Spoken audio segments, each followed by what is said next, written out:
Allen Joseph Stout was born December 5, 1815 in Danville, Kentucky. His mother died when he was only 8, and he had a difficult childhood after that. His father had to split the children up in different homes so they could be cared for, but many times Allen stayed with abusive or mean caregivers. At age 21, he began to investigate the Church of Jesus Christ of Latter-day Saints as a result of his sister Anna marrying a member of the church. He wrote, "I read the book, Doctrine and Covenants. I could not get a hold of the Book of Mormon. I went to a number of Sunday prayer meetings. Soon after we got to Illinois, Lyman White and Charles C. Rich came on from Missouri and held a meeting, so we all went to hear, and I was well pleased, and so was Father. But to my great astonishment, some were very mad and said they did not teach the Scriptures.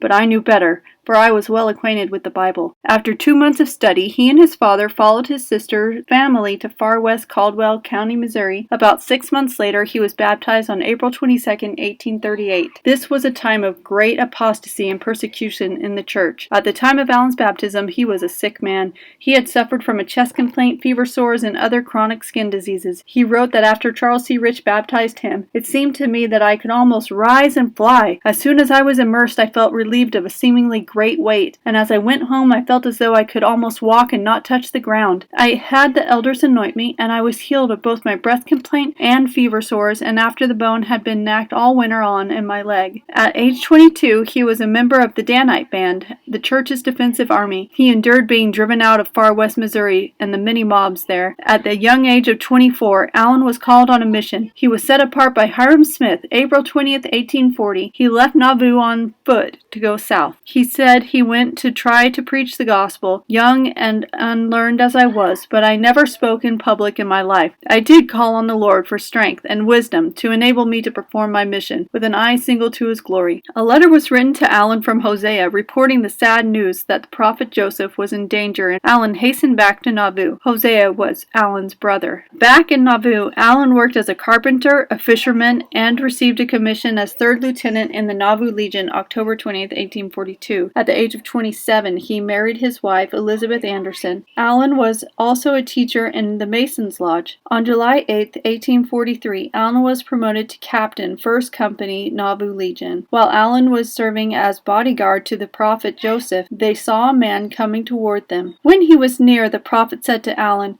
"Wait here while I speak with this man." Allen waited for some time, a short distance away, while the prophet Joseph Smith spoke with the stranger. When the prophet returned to where Allen was very upset for being so negligent as his bodyguard. The prophet said, "That man would never hurt me.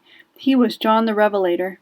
In June 1844, Joseph and Hiram were killed. Allen wrote, "I saw their beloved forms reposing in the arms of death, which gave me such feelings as I am not able to describe." In 1848, the Saints were driven out of their homes again, this time from Nauvoo to winter quarters in Nebraska Territory. His 3rd child was born there, and his wife died 5 days later. He had prayed for God to help him in this dark time. He had no idea how he would take care of his 3 young children and be able to make the long journey west with the Saint. 3 months later, he married Amanda Fisk. In 1851, the Stout family immigrated to Salt Lake City with 5 young children, one of them a newborn baby. About the journey, Allen wrote, "Now, this was an unusually rainy spring, and water courses were very high, so that we lay in camp on and about the Missouri River until the 4th of July, when we left the grove 7 miles west of old winter quarters. But while we were there, I went and looked at the grave of my departed wife, Elizabeth Anderson Stout, which was so grown up with grass and weeds I could scarcely designate it.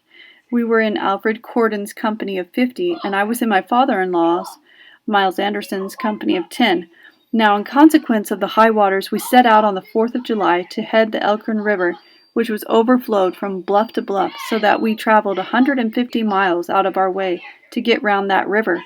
We had to roll through sand, mud, water, over hills and through trackless plains except by Indians and buffalo, so that when we struck the old road, my team was badly used up. We came into the old track near the head of Long Island. I saw thousands of buffalo at a time. They were like herds of cattle on the wide, level prairies, just as far as the eye could see. We now traveled up the Big Plate River on the north side till we came to Fort Laramie, where we crossed the river, then traveled up the south side through the Black Hills. We had to stop once in a while a few days to mend wagons and let our women wash.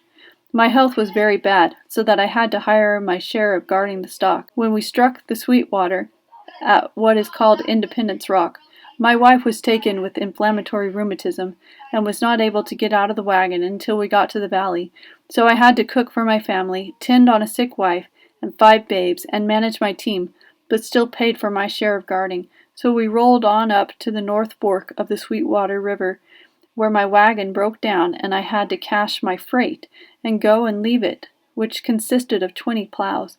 We now set out again and rolled on till we came to a big sandy within 10 miles of Green River, where our company collapsed, and I came on with James Lowe, who was the captain of 10 in place of Anderson, who had been put out. Now Brother Lowe relieved me from either standing guard or paying for it. We rolled on through the mountains and up and down the canyons till the 2nd day of October, when I rolled my wagon up to my brother Hosea Stout's house in Great Salt Lake City. My wife was so sick she had to be carried inside. Alan Stout and his wife served in the church for the rest of their days, fulfilling many assignments. They were true to the faith and valiant to the call of the prophets. Alan fathered 17 children, 3 with Elizabeth and 14 with Amanda. He died at age 74, 1 year after Amanda.